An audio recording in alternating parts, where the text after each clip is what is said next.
مسلمانوں کی نا ایک تعداد لڑتے لڑتے لڑتے لڑتے دور چلے گئی، تاتاریوں نے قید کر لیا۔ 4 مسلمان تھے، تبلیغ کرنے گئے، جنگ کرنے گئے، جہاد کرتے کرتے کافروں سے لڑتے لڑتے تاتاری قوم میں چلے گئے، وہ قید کر لیے گئے تو سزائے موت کا حکم ہوا۔ 4 بزرگ تھے، سزائے موت کا حکم ہوا تو تاتاری بادشاہ جو تھا وہ بڑا خلاف تھا، بڑا سخت مخالف تھا مسلمانوں کے۔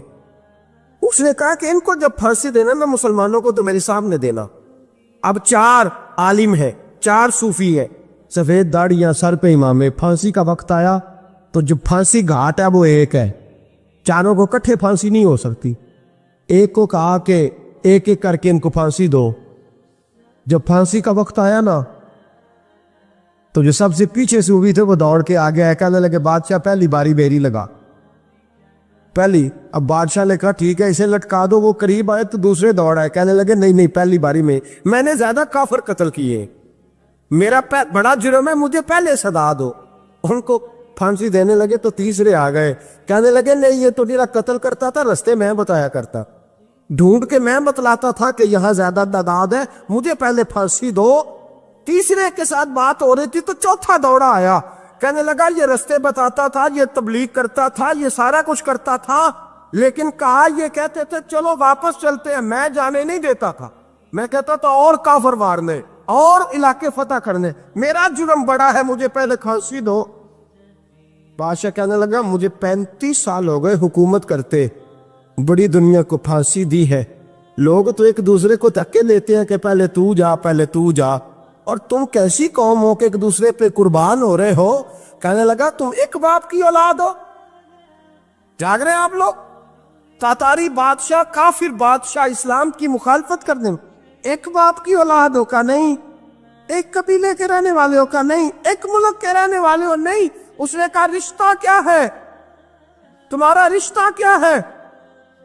تو بول کے کہنے لگے خدا ایک ہے، نبی ایک ہے، خدا ایک ہے اور نبی منفعت ایک ہے، اس قوم کی نقصان بھی ایک ہی، سب کا نبی اللہ بھی، قرآن بھی ایک۔ کیا ہی اچھا تھا ہوتے اگر مسلمان بھی ایک، یوں تو سید بھی ہو، مرزا بھی ہو، افغان بھی ہو، تم سبھی کچھ ہو، بتاؤ کہ مسلمان بھی ہو۔ فرمایا ہمارا اللہ ایک ہے، نبی ایک ہے، تو کہا پھر ایک دوسرے پہ جان کیوں دیتے ہو؟ فرمایا ہمارے نبی نے ہمیں بھائی بھائی بنا دیا ہے، بھائی کا دل نہیں کرتا اس کی آنکھوں کے سامنے بھائی چلا جائے، ہمارا دل نہیں کرتا پہلے مجھے دے پہلے مجھے دے۔ بادشاہ کہنے لگا تمہارا جذبہ مجھے متاثر کر گیا، جاؤ میں تم چاروں کو آزاد کرتا ہوں، تمہیں آزاد کرتا ہوں۔ میرے دوستو یہ رنگ تھا، دیکھیں نا، یہ اس ترتیب نے نظام دیکھا نا، اس فلک نے پہلی بار دیکھا، اس زمین نے پہلی بار، اور میرے حضرت صاحب فرمایا کرتے تھے زمین تڑپ کے روئی، اس نے پہلی دفعہ دیکھا۔ حضرت ابو عبیدہ بن جراح نے میدان بدر کے اندر جب جنگ کا تبل بجا، حالات بگڑے، جناب ابو عبیدہ بن جراح کہتے ہیں تاریخ نے ایک عجیب موڑ پہ مجھے لا کے کھڑا کیا۔ آپ فرماتے ہیں میرے لیے اللہ نے جو آزمائش رکھی وہ سب سے بڑی رکھی۔ فرمانے لگے جب میں میدان میں نکلا تو کافروں نے میرے سامنے جس کو لا کے کھڑا کیا وہ میرا سگا باپ تھا۔ اور فرماتے ہیں اب مشکل بن گئی، عشق تے اگ دوویں ایک برابر، تے عشق دا سیک بدھیرا، اگ تے ساڑے ککھ تے کانے، تے عشق ساڑے تن میرا، تے اگ دا دارو می تے پانی، کوئی دسے ہے عشق دا دارو کیڑا، بلے شاہ تھے کچھ بھی نہیں بچدا جتھے عشق ہوراں دا ڈیرا۔ فرمانے لگے اب میرے لیے سامنے باپ، ادھر بیٹا۔ آپ فرماتے ہیں 2 رستے تھے، باپ بچاؤں یا رسول اللہ کا دین بچاؤں۔ 1 منٹ تھا فیصلہ کرنے کے لیے کہ ابا بچے گا یا دین بچے گا، کفر بچے گا یا اسلام بچے گا۔ فرماتے ہیں میں نے منٹ پورا نہیں سوچا، میں نے تلوار اٹھائی، باپ کی گردن کاٹ کے گرائی اور رسول اللہ کا دین بچا لیا۔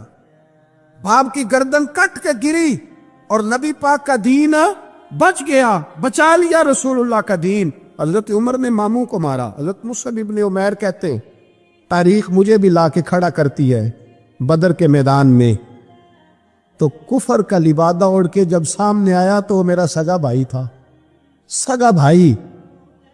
حضرت عمر ملک شام جاتے ہیں، جب فتح ہوتے ہیں حضرت سعد بن ابی وقاص بلاتے ہیں، شام جاتے ہیں، تو حضرت عمر کہتے ہیں شام آئے یار، سب سے پہلا کام یہ کر بلال کا تو پتہ کر، یہاں سنا ہے بلال حبشی کا مکان بھی کہیں نیڑے نیڑے ہے، پتہ تو کر۔ حضرت بلال حبشی حضرت سیدنا سعد کہنے لگے حضور بلا نہ لے، فرمایا نہیں، وہ مصطفیٰ کا غلام ہے تو میرا تو امام ہے، میں گھر ملنے جاؤں گا، گھر رحماؤ بینہم، کالے رنگ کے حبشی غلام سیدنا بلال حبشی کو ملنے گھر گئے، اور جناب عمر جا کے بیٹھک میں انتظار کرنے لگے، گویا ڈرائنگ روم میں بیٹھے انتظار ہونے لگا۔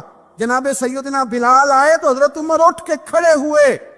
ملک شام کے لوگوں نے یہ منظر عجیب دیکھا کہ جناب عمر فاروق ایک حبشی کے لیے کھڑے ہوئے، اور جب کھڑے ہوئے تو حضرت بلال کہنے لگے عمر بیٹھ جاؤ، یہ کیا کر رہے ہو؟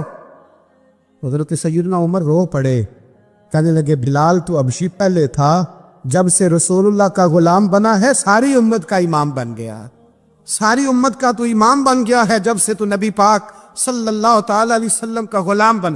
بھائی یاد رکھے، جب اشداء علی الکفار کی بات تھی تو اپنے سگے قتل ہو گئے، اور جب رحماء بینہم کی بات تھی تو پھر یہ نہیں دیکھا یہ حبشی ہے۔ توجہ ہے میری بات پر؟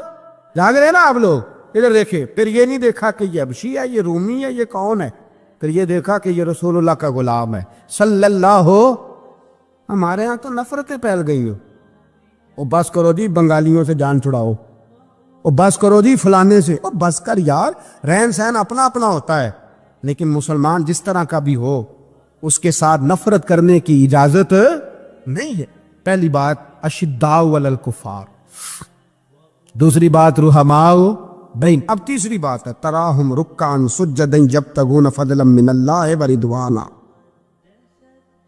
میں نے جو شروع میں بات کی تھی نا کہ اگر خانہ کعبہ میں 40-50 لاکھ حاجی مل کے دعا ہی مانگ لیتا، دعا ہی مانگ لیتا مل کے تو کمال ہو جاتا۔ حضرت ابو بکر صدیق رضی اللہ تعالیٰ عنہ سے کسی نے پوچھا تھا بدر میں فتح کیسے ہوئی؟ اب بھی مسلمان کہتے ہیں نہیں جی کیسے لڑیں گے جی، ہمیں اپنا بڑا مسئلہ ہے۔ یہ کمزور لوگوں کی باتیں، کمزور جو خدا والے ہوتے ہیں ان کی یہ سوچ نہیں ہوتی، یہ آرزو کرم اور میں آپ سے کروں، یہ بھیک اس کو جیتیے جس کا خدا نہ ہو۔ یہ کمزور لوگ ہیں جو کہتے ہیں نہیں کیسے ہوگا، کس طرح ہوگا، جن کو پتا ہو کہ ہماری غیبی طاقت ہے، ہماری۔ حضرت ابو بکر صدیق رضی اللہ تعالیٰ پوچھا جناب بدر میں کیسے جیت گئے؟ تلواریں زیادہ تھی، نیزے زیادہ تھے، یا آپ کو جاسوسی زیادہ تھی، پتہ زیادہ تھا کہ یوں قابو آئیں گے کافر؟ ابو بکر صدیق فرمانے لگے نہ نیزوں سے جیتے نہ تلواروں سے جیتے، ہم جو بدر میں جیتے ہیں تو مصطفیٰ کی نمازوں سے جیتے، ہمیں جو بدر میں کامیابی ملی تو رسول اللہ کی دعاؤں کی برکت سے ملی۔ فرمانے لگے کافر ساری رات شرابیں پیتے رہے، ساری رات وہ ناچ گانے میں مصروف رہے، اور میں حضور کے خیمے میں موجود تھا، نبی پاک ساری رات نماز پڑھتے رہے، ساری رات حضور نماز پڑھتے رہے، ساری رات اللہ سے دعا کرتے رہے۔ فرمایا صبح جو کامیابی ملی تو یہ مصطفیٰ کی نمازوں کی برکت سے ملی۔ ایک بزرگ کی میں بات سن رہا تھا، وہ کہہ رہے تھے اب نمازیں عبادتیں ریاضتیں بعد میں کرنا، پہلے جہاد کرو۔ کہہ رہے تھے اب نکل کر خانقاہوں سے ادا کر رسم شبیری، عبادتیں ریاضتیں تلاوتیں درود بعد میں ہوگا، پہلے جہاد۔ تو میں نے کہا صاحب عبادتیں تلاوتیں درود ہو کہاں رہا ہے، پہلے وہ جگہ تو بتائیں۔ خانقاہوں پہ تو عرس ہو رہا ہے، سال کے بعد ڈھول لگ رہا ہے۔ وہ جو زمانہ تھا نا کہ خانقاہ شریف پہ شام تک قرآن مجید ختم ہوگا، فجر کے بعد 50,000 درود پڑھا جائے گا، وہاں لوگ آئے ہیں تو وہاں ذکر کرتے کرتے لوگ اس قدر مست ہوئے کہ انہیں ہوش ہی نہیں کہاں کہ کہاں گئے، وہ تو دور ختم ہو گیا۔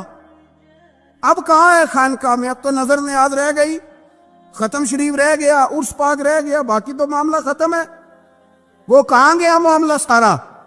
بھائی دعائیں التجائیں شہاب الدین غوری سے پوچھا جناب فتح کیسے ہوئی؟ کہنے لگے خواجہ معین الدین اجمیری کی دعاؤں کی برکت سے۔ فرماتے ہیں بابا دعا مانگتا تھا، ہم جہاد کرتے تھے، اللہ کامیابی دے دیتا۔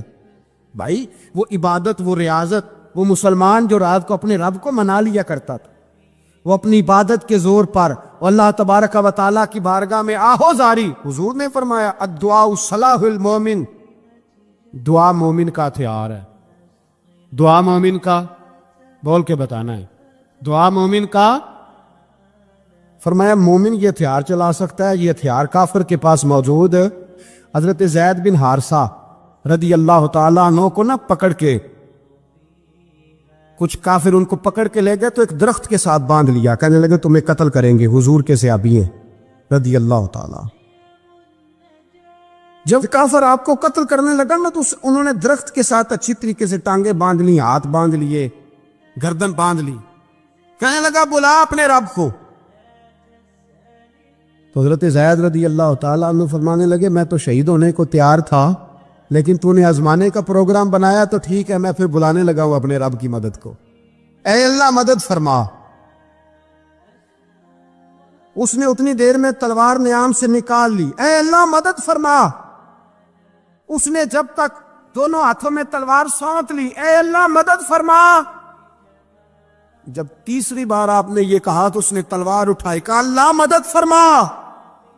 حضرت زید رضی اللہ تعالیٰ عنہ کہتے ہیں جب چوتھی بار میری زبان سے لفظ نکلے، کافر کے ہاتھ میں تلوار تھی پر گردن بھی اس کی کٹ کے نیچے گر گئی، کہ گردن کٹ کے اسی وقت نیچے گری۔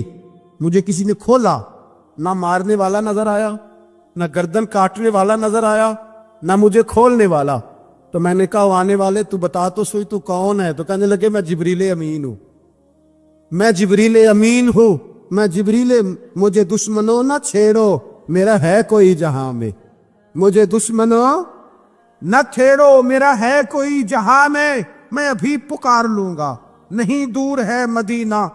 کہا جب تو نے، حضرت جبریل کہنے لگے جب تو نے پہلی دفعہ کہا نا اللہ مدد فرما تو میں سدرۃ المنتہا پہ تھا، مجھے حکم ہوا جبریل دیر نہ کرنا۔ فرماتے ہیں جب دوسری دفعہ تو نے کہا نا اللہ مدد فرما تو میں 7ویں آسمان پہ تھا، اور جب تیسری دفعہ کہا مدد فرما تو میں پہلے آسمان پہ تھا، اور فرمایا جب تو نے کہا چوتھی دفعہ اللہ مدد فرما تو میں تیرے سرانے کھڑا تھا، میں تیرے سرانے۔